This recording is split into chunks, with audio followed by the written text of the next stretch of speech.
परम सत्कार योग गुरु प्यारी साथ संगत जी राधा स्वामी जी। संगत जी 14 सितंबर को ब्यास में बाबा जी ने सत्संग फरमाया। सत्संग सचमुच बिल्कुल अलग और गहरा था। बाबा जी ने बहुत ही गंभीर चेतावनी दी। इस चेतावनी पर सारी संगत हैरान रह गई, क्योंकि बाबा जी ने सामान्य की तरह कोमल शब्दों में नहीं बल्कि बेहद कठोर और स्पष्ट शब्दों में सबको समझाया। बाबा जी ने पहली पातशाही की एक ऐसी बात भी बताई, ऐसी साखी भी आज के सत्संग में सुनाई कि हम सबको अपनी असलियत समझ में आ गई। करीब 1 घंटा 10 मिनट तक सत्संग चला और बाबा जी ने श्री गुरु अर्जुन देव जी की वाणी, हर की पूजा दुर्लभ है संतों, कीनो कछु ना जाए, पर सत्संग फरमाया। बाबा जी ने कहा, यह जो वाणी है यह गुरु घर की वाणी है। गुरु साहिबान हमें यह समझाने की कोशिश कर रहे हैं कि असली भक्ति किसकी करनी है और उसका साधन क्या है। बाबा जी बोले, संसार में जितने भी संत महात्मा आए सबने मालिक की भक्ति के तौर तरीके समझाए, दुनिया को मालिक के साथ जुड़ने का पाठ पढ़ाया और इसके लिए संतों ने मालिक को अलग अलग नाम दे दिए जिससे कि दुनिया को समझाना आसान हो सके। लेकिन इंसान ने क्या किया, इंसान उन्हीं नामों में उलझ कर रह गया। नाम तो सिर्फ हमें समझाने के लिए दिए गए थे, असल में मालिक का कोई नाम है। बाबा जी ने उदाहरण देते हुए कहा, जैसे बच्चा अपनी माँ को कभी माँ कभी अम्मा कभी मम्मी कहकर बुलाता है। नाम भले ही अलग अलग हो लेकिन माँ और बच्चे का रिश्ता कभी नहीं बदलता। इसी तरह इंसान चाहे किसी भी धर्म में जन्म ले, असली भक्ति तो उसी एक की करनी है जो सबका मालिक है। बाबा जी बोले, पलटू एको एक है, दूजा ना है कोई, यानी सृष्टि को चलाने वाला एक है और हमें उसी एक की भक्ति में लगना है। किसी ने उसको भगवान कहा तो किसी ने अल्लाह, नाम ज़रूर अलग अलग है लेकिन वो ताकत अलग नहीं है जो सृष्टि को चला रही है। बाबा जी बोले, दुनिया में जितने भी मज़हब हैं कभी किसी ने यह नहीं कहा कि मालिक दो हैं, सबका इशारा उस एक परमपिता सत्ता सरकार की तरफ रहा है। बाबा जी ने आगे कहा, लेकिन अब सवाल आता है कि वह परमात्मा कहाँ है।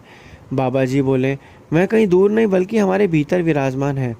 आज हम मालिक को ढूंढने धार्मिक स्थानों पर जाते हैं लेकिन हम वहाँ जाकर माथे टेकने लगते हैं, घंटी बजाने लगते हैं और हम सोचते हैं कि यही असल भक्ति है।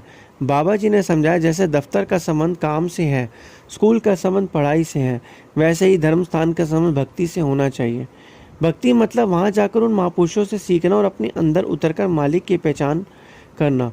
घंटे बजाना या नाक रगड़ने से कुछ नहीं मिलेगा। ग्रंथ और पोथियाँ हमें सिर्फ समझाने और मार्ग दिखाने के लिए आती हैं, लेकिन समस्या है कि हम उन्हें पढ़ कर तो लेते हैं, चर्चा भी कर लेते हैं, पर अमल नहीं करते। जब तक अमल नहीं होगा तब तक कोई लाभ नहीं मिलेगा। आगे बाबा जी बोले, आज हम कह देते हैं कि हम मालिक से प्रेम करते हैं, जबकि प्रेम लफ्ज़ों में कहने वाली चीज़ नहीं है। बाबा जी ने उदाहरण दिए, जैसे किसी माँ से पूछो कि वह अपने बच्चे को कितना प्यार करती है,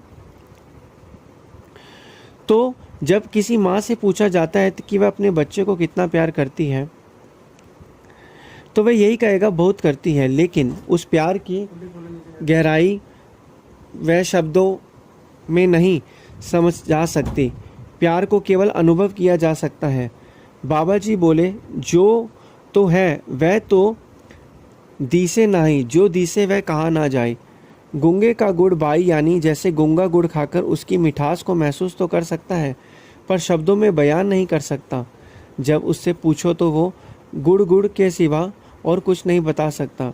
इसी तरह हमें भी उस मालिक के प्रेम को अनुभव करना है। जब हम उस रास्ते पर चलेंगे तभी हमारा विश्वास मजबूत होगा। आजकल होता यह है कि हमारा ज़रा सा दुख या परेशानी आते ही हमारा विश्वास डगमगा जाता है। ज़िंदगी में उतार चढ़ाव आते रहते हैं, लेकिन अगर हम नाम से जुड़े रहेंगे तो चाहे कैसी भी परिस्थिति हो हमारा विश्वास कभी नहीं डोलेगा। बाबा जी ने कहा, संत हमेशा हमारा ध्यान मालिक की तरफ खींचते हैं। वह हमारी हिम्मत बढ़ाने के लिए आते हैं और आत्मा को आगे बढ़ने की शिक्षा देते हैं।